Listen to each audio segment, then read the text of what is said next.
Assalamualaikum warahmatullahi wabarakatuh. Kami mahasiswa dari Universitas Lampung, Fakultas Keguruan dan Ilmu Pendidikan, Prodi Pendidikan Fisika dari kelompok 9. Video ini dibuat untuk memenuhi tugas manajemen pendidikan dengan dosen pengampu Dr. Siti Rahmasari MPD dengan tema akses dan keterjangkauan pendidikan. Sebelum kami masuk ke pembahasan selanjutnya, izinkan kami memperkenalkan diri terlebih dahulu. Baik, izin memperkenalkan diri, nama saya Westi Aldaima dengan NPM 2313022032. Saya Anggun Salsafinov dengan NPM 2313022048. Saya Sylvia Damayanti dengan NPM 2313022061.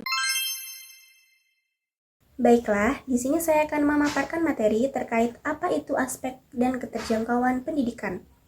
Yang pertama yaitu akses pendidikan, yaitu kemampuan atau kesempatan seseorang untuk memperoleh pendidikan, termasuk ketersediaan sekolah, fasilitas, dan guru di wilayahnya. Yang kedua yaitu keterjangkauan pendidikan, yaitu kemampuan finansial untuk membiayai pendidikan meliputi biaya sekolah, seragam, buku, transportasi, dan kebutuhan lain yang berkaitan dengan pendidikan.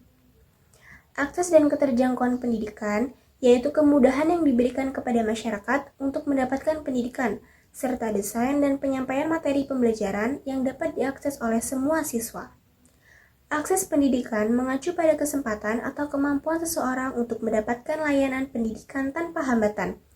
Hal ini mencakup berbagai aspek, termasuk ketersediaan sekolah atau institusi pendidikan, jarak ke sekolah, biaya yang terjangkau, serta inklusi sosial dan budaya yang memungkinkan semua kelompok masyarakat, termasuk anak-anak, perempuan, dan orang dengan disabilitas atau kelompok-kelompok tertentu.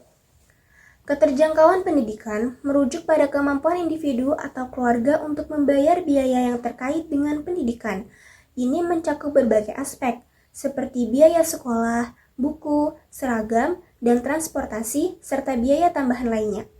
Pendidikan yang terjangkau berarti biaya yang diperlukan tidak menjadi hambatan bagi siswa atau keluarga untuk mengakses pendidikan, terutama bagi mereka yang berasal dari latar belakang ekonomi yang kurang mampu. Tahu nggak sih teman-teman, pada zaman yang sudah maju sekarang ini, ternyata masih banyak loh daerah-daerah dengan akses dan keterjangkauan yang masih sangat kurang. Coba kita simak berita berikut ini. Butuh perjuangan bagi anak sekolah di Mandailing Natal, Sumatera Utara agar bisa sampai ke sekolah. Mereka harus melintasi anak sungai dan bebatuan terjal. Merlin, salah satu siswa sekolah menengah pertama 7 Panyabungan 1 Atap, harus berangkat pukul 6 pagi agar tidak telat ke sekolah. Jarak antara rumah dan sekolah mencapai 7 km. Nah, kayak nyebrang habis pulang sekolah. Ini bahaya banget. Hati-hati deh, hati-hati. Tuh. Kamu udah sering? Sering. Biasanya kamu nyebrang buat apa? Akses menuju sekolah aja jalannya seperti ini. Ini akan sangat berbahaya bagi anak-anak yang melewati jembatan tersebut. Oh iya, ada satu lagi nih. Mari kita lihat. Di Kabupaten Brebes, Jawa Tengah terdapat 11.506 anak yang tidak sekolah. Salah satunya adalah Nazril Khairil Azam, warga Desa Kluwut, Kecamatan Bulakamba, Brebes. Sejak lulus SD tahun 2023 lalu, Azam tidak melanjutkan ke jenjang SMP karena alasan ekonomi keluarga. Nah, berita yang tadi merupakan masalah ekonomi keluarga dan ditambah lagi tentang mahalnya biaya pendidikan. Dari masalah barusan pasti akan ada dampaknya teman-teman. Kurangnya akses dan keterjangkauan pendidikan memiliki dampak yang sangat luas dan mendalam baik bagi masyarakat, individu, maupun pembangunan nasional. Berikut adalah dampak-dampak yang dapat terjadi akibat terbatasnya akses pendidikan. Yang pertama yaitu rendahnya kualitas sumber daya manusia. Kurangnya pengetahuan dan keterampilan, individu yang tidak mendapatkan pendidikan yang memadai akan memiliki keterbatasan keterampilan, pengetahuan, bahkan kompetensi. Hal ini mengurangi daya saing mereka di pasar kerja dan terbatasnya kesempatan mereka untuk mendapatkan pekerjaan yang lebih baik. Yang kedua yaitu kemiskinan yang berkelanjut. Meningkatnya tingkat kemiskinan, pendidikan yang tidak merata berkontribusi dalam siklus kemiskinan yang sangat sulit diputus. Yang ketiga yaitu ketimpangan sosial. Terbatasnya akses pendidikan memburuk kesenjangan sosial antara masyarakat yang berpendidik dengan yang tidak. Mereka akan memiliki akses berpendidikan berkualitas, cenderung memiliki kesempatan yang lebih baik di kehidupannya.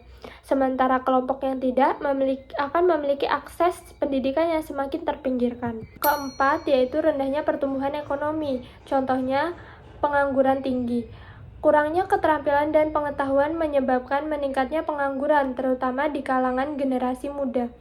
Yang kelima yaitu meningkatnya angka kriminalitas. Contohnya menyebarkan perilaku negatif atau tidak benar. Keenam yaitu kurangnya pemahaman tentang kesehatan. Orang yang kurang berpendidikan cenderung memiliki pemahaman rendah tentang kesehatan dan gizi. Hal ini bisa meningkatkan angka kematian, gizi memburuk, serta penyebaran penyakit menular. Ketujuh, meningkatnya angka putus sekolah. Kurangnya akses pendidikan yang terutama di daerah terpencil, meningkatnya angka putus sekolah. Banyak anak yang tidak melanjutkan sekolah ke jenjang lebih tinggi karena hambatan ekonomi dan sosial. Secara keseluruhan, kurangnya akses dan keterjangkauan pendidikan di Indonesia tidak hanya berdampak negatif pada individu, tapi juga memperlambat kemajuan sosial dan ekonomi negara. Faktor-faktor yang mempengaruhi akses pendidikan. Akses pendidikan dipengaruhi oleh berbagai faktor, termasuk ekonomi, geografis, sosial, budaya, dan kebijakan pemerintah. Upaya untuk meningkatkan akses pendidikan harus mencakup penyediaan fasilitas yang memadai, kebijakan yang mendukung pendidikan bagi semua kalangan, serta pengurangan hambatan sosial dan ekonomi yang menghalangi anak-anak untuk memperoleh pendidikan. Faktor-faktor yang mempengaruhi keterjangkauan pendidikan, yang pertama ada biaya pendidikan, yang kedua ada pendapatan keluarga, yang ketiga ada kebijakan pendidikan. Kebijakan pendidikan dari pemerintah, seperti sekolah gratis atau pendidikan wajib, dapat meningkatkan keterjangkauan pendidikan. Selain itu, adanya privatisasi pendidikan juga dapat meningkatkan biaya pendidikan di beberapa negara, yang dapat membatasi akses bagi kelompok masyarakat kurang mampu. Upaya meningkatkan akses dan keterjangkauan pendidikan. Yang pertama, membangun infrastruktur pendidikan seperti membangun sekolah di tempat-tempat terpencil. Yang kedua, pendidikan gratis atau bersubsidi. Yang ketiga, program beasiswa dan bantuan keuangan. Yang keempat, peningkatan kualitas guru dan pelatihan tenaga pendidik. Upaya-upaya ini sangat penting untuk memastikan bahwa pendidikan dapat diakses oleh semua orang tanpa melihat latar belakang ekonomi, sosial, atau geografis, serta dapat meningkatkan keterjangkauan dan kualitas pendidik. Baiklah, di sini saya akan memaparkan kesimpulan dari materi kelompok kami, yaitu akses dan keterjangkauan pendidikan merupakan dua elemen kunci dalam memastikan bahwa setiap individu tanpa memandang latar belakang ekonomi, sosial, atau geografis memiliki kesempatan yang setara untuk mendapatkan pendidikan yang berkualitas. Akses pendidikan berkaitan dengan kemampuan fisik, sosial, dan ekonomi seseorang untuk dapat mengakses lembaga pendidikan. Sementara keterjangkauan pendidikan berkaitan dengan kemampuan finansial keluarga atau individu dalam membayar biaya yang berkaitan dengan pendidikan.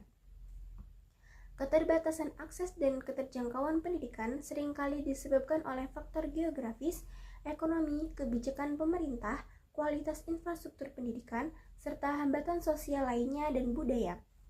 Oleh karena itu, upaya untuk mengatasi permasalahan ini harus mencakup pembangunan infrastruktur, kebijakan pendidikan gratis atau bersubsidi, pemberian beasiswa, pendidikan inklusif bagi anak-anak yang berkebutuhan khusus, serta pemanfaatan teknologi untuk memperluas jangkauan pendidikan.